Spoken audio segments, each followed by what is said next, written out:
तो बच्चों आज हम हिस्ट्री पढ़ेंगे। तो सभी ध्यान से सुनना। सर हिस्ट्री में क्या कोई फैक्ट सीन है? नहीं, हिस्ट्री में कोई फैक्ट से नहीं बल्कि कोई कुछ फैक्ट है। अरे यार वो तो बोरिंग होता है। तो बच्चों अब मेरे सवाल का जवाब देना। तो बताओ भारत की राजधानी कहाँ है? सर मैं जानता हूँ कि भारत की राजधानी क्या है। भारत की राजधानी है चाइना। चाइना भारत की राजधानी है। चुप बेवकूफ, भारत की राजधानी चाइना नहीं, नई दिल्ली है। अच्छा हुआ मैंने नहीं बोला, मैं तो सोच रहा था कि फाइट जोर होगा वरना मुझे ही डांट पड़ती। तुम लोग से तो कुछ पूछना ही बेकार है। आज सरप्राइज टेस्ट होगा। मुझे लगा कि टाइम पास होगा। मैं तो सिर्फ लड़ने आया था, लिखने नहीं। लेकिन आज इस टीचर ने मुझे लिखने के लिए मजबूर कर दिया है। सभी स्टूडेंट सुन लो, सभी टेस्ट के रूल को फॉलो करना। किसी ने भी चीटिंग की तो उसे सीधे सस्पेंड होगा। सभी ध्यान से सुन लो, आज कुछ खास तरीका सा टेस्ट होगा। आज सिर्फ मैं सवाल पूछूंगा और तुम लोग डायरेक्ट जवाब दोगे, ना ही कि किसी पेपर में, क्योंकि तुम लोग पेपर में से छाप कर चीटिंग करके लिख लेते और पास हो जाते।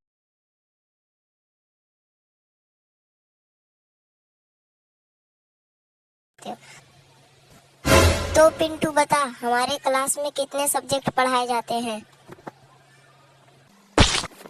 सर 4 नहीं 5 नहीं सर 7 पढ़ाए जाते हैं। तुझे तो तेरी क्लास का सब्जेक्ट भी नहीं पता तो तू क्या एग्जाम में लिखेगा? तो अमन तू बता, तेरे पास कितने दिमाग हैं? सर मुझे इस सवाल का जवाब पता है। मेरे पास कितने दिमाग है मेरे को ये भी पता है। मेरे पास अनेक प्रकार के दिमाग हैं। एक दिमाग पढ़ने में लगाता हूँ, एक दिमाग सोने में लगाता हूँ, एक दिमाग खाने में लगाता हूँ, एक दिमाग पीने में लगाता हूँ, एक दिमाग चलने में लगाता हूँ, एक दिमाग बोलने में लगाता हूँ। इसी प्रकार से मेरे पास अनेकों प्रकार के दिमाग हैं।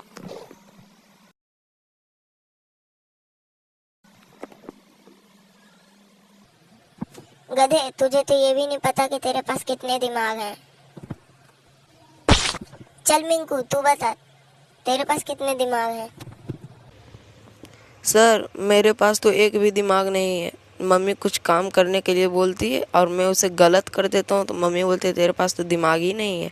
इसलिए मुझे पता चल गया था कि मेरे पास एक भी दिमाग नहीं है। अबे गधे, इससे तो मुझे भी पता चल गया कि तेरे पास एक भी दिमाग नहीं है। जैसा तू जवाब दिया है उससे तो यही मालूम हो रहा है कि तेरे पास कितने सारे दिमाग हैं, लेकिन उसको यूज करने के लिए एक भी दिमाग नहीं है। तो रानी बिटिया तू बता कि तू कहाँ रहती है? सर कितना अच्छा सा सवाल है। मैं तो धरती पे रहती हूँ। मेरा कहने का मतलब है कि धरती पे तुम कहाँ पे रहती हो? सर मैं धरती पे इंडिया में रहती हूँ। तुम इंडिया में कहाँ रहती हो? सर मैं इंडिया में घर में रहती हूँ। लेकिन घर में कहाँ रहती हो? तुम्हें तो रोज देखता हूँ कि तुम चौराहे पे अपने बॉयफ्रेंड के साथ घूमती रहती हो। सर वो मेरा पार्ट टाइम जॉब है। अच्छा, तो वो तुम्हारा पार्ट टाइम जॉब है, तो तुम घर पे कब रहती हो?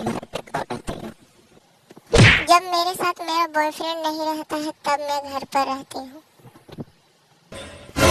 तो तुम्हारा बॉयफ्रेंड तुम्हारे साथ कब घर पे नहीं रहता है? जब उसका मन करता है तो वो मेरे साथ नहीं रहता है। तुम्हारे बॉयफ्रेंड का नाम क्या है? मेरे बॉयफ्रेंड का नाम डार्लिंग है। हा, ये कैसा नाम है डार्लिंग?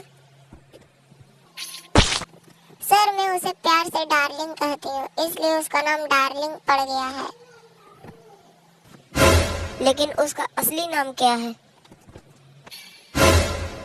सर, उसका असली नाम अमन है। क्या अमन लुक्खा तुम्हारा बॉयफ्रेंड है? सर, आप उसे कैसे जानते हो कि वो लुक्खा है और वो मेरा बॉयफ्रेंड है? यही तो सामने बैठा है लुक्खा साला। सर, ये मेरा बॉयफ्रेंड नहीं है। मेरा बॉयफ्रेंड दूसरे स्कूल में पढ़ता है। उस स्कूल का नाम है पिटाकड़ू स्कूल। उस स्कूल में पढ़ता है मेरा बॉयफ्रेंड। क्या तुम्हारा बॉयफ्रेंड पिटाकड़ू स्कूल में पढ़ता है? हाँ सर, मेरा बॉयफ्रेंड पिटाकड़ू स्कूल में पढ़ता है। पर उसमें तो पागलों की पढ़ाई होती है ना, तो तुम्हारा बॉयफ्रेंड उसमें क्या करता है? सर, वो भी तो उन्हीं में से पागल है ना, इसीलिए तो वो भी उसी स्कूल में पढ़ता है। मैं भी कौन से पागल की बात कर रहा हूँ जो कि पिटाकड़ू स्कूल में पढ़ता है। कोई बात नहीं, तुम्हारा बॉयफ्रेंड अच्छा है। वैसे भी पागल को पागल से ही प्यार होता है ना। इन पागलों से बात करना ही बेकार है, वरना मैं भी पागल हो जाऊंगा।